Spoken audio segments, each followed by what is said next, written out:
कि ये भारतीय जनता पार्टी के नारे हैं। मैं सीधे सीधे जय भीम और जय संविधान और समाजवादी पार्टी के जो संघर्ष के लीडर रहे हैं उनके नारों को याद करता हूँ। तो ये बहुत महत्वपूर्ण ये बात है, बहुत कीमती बात होती है।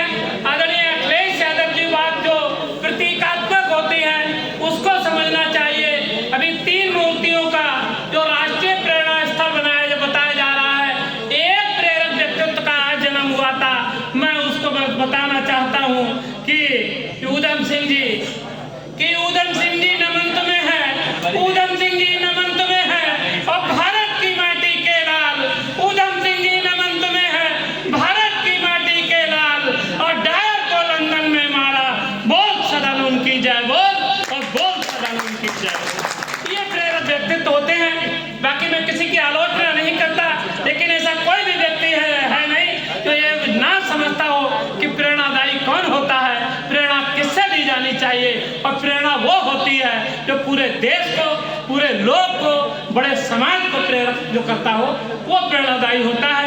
मैं आज का जो कार्यक्रम है जब BLA प्रशिक्षण का है, मैं इस बात को भी थोड़ी बात, क्योंकि इस विषय में जो SIR के विषय में, BLA के विषय में बहुत बड़ी महत्वपूर्ण हस्तियां हैं, बहुत जानकार, जिनके अनुभव बहुत समय के हैं, वो आपको बेहतर तरीके से बता पाएंगे।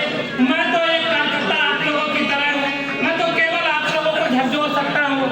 आप लोगों के जो महापुरुष हैं जिन्होंने संघर्ष किया है, जिन्होंने इस देश को बनाने में आप लोगों के लिए आपकी लड़ाइयाँ लड़ी हैं, मैं उनकी बात बता सकता हूँ केवल।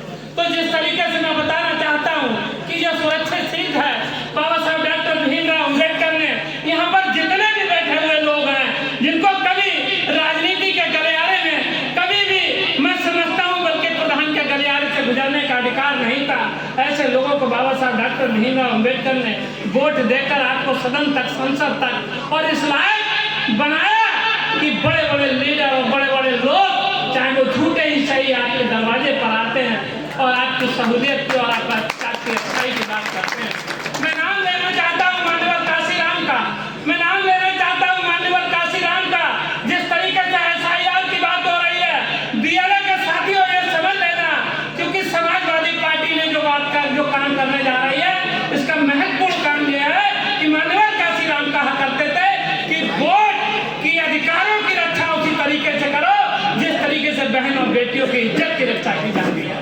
तो वोट बहुत महत्वपूर्ण है, बहुत कीमती है, इसकी रक्षा करनी जानी चाहिए। कभी लूटे जाते थे, अब तरीके दूसरे हैं, उस पर निगाह रखने की आवश्यकता है। तो मैं समझता हूँ 2 मिनट का समय, बहुत लोग बोलने वाले हैं। मैं केवल आप लोगों को ये संदेश देते हुए कि अपने जो श्रद्धेय नेताजी के संघर्ष हैं और ये धूम समाजवादी पार्टियों की है, और बल्कि फरीदपुर तो पक्की तौर पर, और यहाँ पर दलित समाज के लोग बैठे हुए, केवल इतनी बात समझ लें, जो सुरक्षित विधानसभा है ये बाबा साहब डॉक्टर भीमराव अम्बेडकर के संघर्षों का परिणाम है। नहीं तो यहाँ से विधायक बनने वाला जो वो बात एक अलग है, कोई विधायक गूंगा बनता है, कोई मुखर बनता है, तो मुखर विधायक बनाया, मुखर विधायक कौन बनेगा? वो समाजवादी पार्टी से बनने वाला मुखर विधायक होगा। इसलिए समाज के लोगों बाबा साहब अम्बेडकर की वो बात याद करते हुए 25 नवंबर 1949 को उन्होंने कहा था कि हम लोगों को नायक पूजा नहीं करनी है, तो नायक पूजा करना छोड़ो, इस समय PDA के जननायक, बल्कि मैं उनको बहुजन नायक कहता हूँ, जो अखिलेश यादव जी हैं और संविधान अम्बेडकर की बात करने वाले हैं। पूरा दलित समाज और वंचित वर्ग एकत्रित हो जाओ और समाजवादी पार्टी के ताकत बन जाओ और सत्ता लेके आओ। नहीं तो जिस तरीके से 0-0 NFS हो रहा है, नौकरियां जा रही हैं, बर्बाद हो रहा है आरक्षण, तुम्हारा जो कल का सम्मान है वो खत्म हो रहा है, इसे बचा लो। बस यही निवेदन करते हुए आप लोगों से विदा चाहता हूँ। जय हिंद।